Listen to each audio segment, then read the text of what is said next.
ಲಾಕ್ಡೌನ್ನ ನಿಗದಿತ ಸಮಯದ ಬಳಿಕವೂ ಅಂಗಡಿಗಳನ್ನು ತೆರೆದು ವ್ಯಾಪಾರ ವಹಿವಾಟು ನಡೆಸ್ತಾ ಇದ್ದವರಿಗೆ ಪೊಲೀಸರು ಲಾಠಿ ರುಚಿ ತೋರಿಸಿರುವಂತಹ ಘಟನೆ ಕಡಬದಲ್ಲಿ ನಡೆದಿದೆ.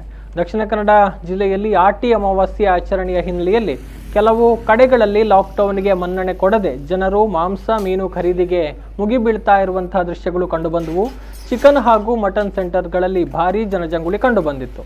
ಅಲ್ಲದೆ ಸಾಮಾಜಿಕ ಅಂತರ ನಿರ್ಲಕ್ಷಿಸಿ ಮಾಸ್ಕ್ ಧರಿಸದೆ ವಸ್ತುಗಳ ಖರೀದಿಯಲ್ಲಿ ತೊಡಗಿದ್ರು. ಈ ಹಿನ್ನೆಲೆಯಲ್ಲಿ ಪೊಲೀಸರು ಅನಿವಾರ್ಯವಾಗಿ ಲಾಠಿ ರುಚಿ ತೋರಿಸಿದ್ರು. ಇನ್ನು ಲಾಕ್ಡೌನ್ ವಿನಾಯಿತಿ 11 ಗಂಟೆ ನಂತರವೂ ಕೂಡ ಅಂಗಡಿಗಳನ್ನು ಬಂದ್ ಮಾಡದೆ ವ್ಯಾಪಾರಿಗಳು ವ್ಯಾಪಾರ ನಡೆಸ್ತಾ ಇದ್ರು. ಈ ವೇಳೆ ಪೊಲೀಸರು ಮತ್ತು ಅಧಿಕಾರಿಗಳು ಅಂಗಡಿಯನ್ನು ಬಂದ್ ಮಾಡುವಂತೆ ವಿನಂತಿ ಮಾಡಿದ್ರು ಕೂಡ ವ್ಯಾಪಾರಿಗಳು ಜನರು ಮನ್ನಣೆ ನೀಡದ ಕಾರಣ ಪೊಲೀಸರು ಲಾಠಿ ಪ್ರಯೋಗ ಮಾಡುವಂತಹ ಅನಿವಾರ್ಯತೆ ಎದುರಾಗಿದೆ. ಕಡಬ, ಕಳಾರ, ಅಲಂಕಾರು, ಕೋಡಿಂಬಾಳದಲ್ಲಿ ಹಲವರಿಗೆ ಲಾಠಿ ಏಟು ಕೂಡ ಬಿದ್ದಿದೆ.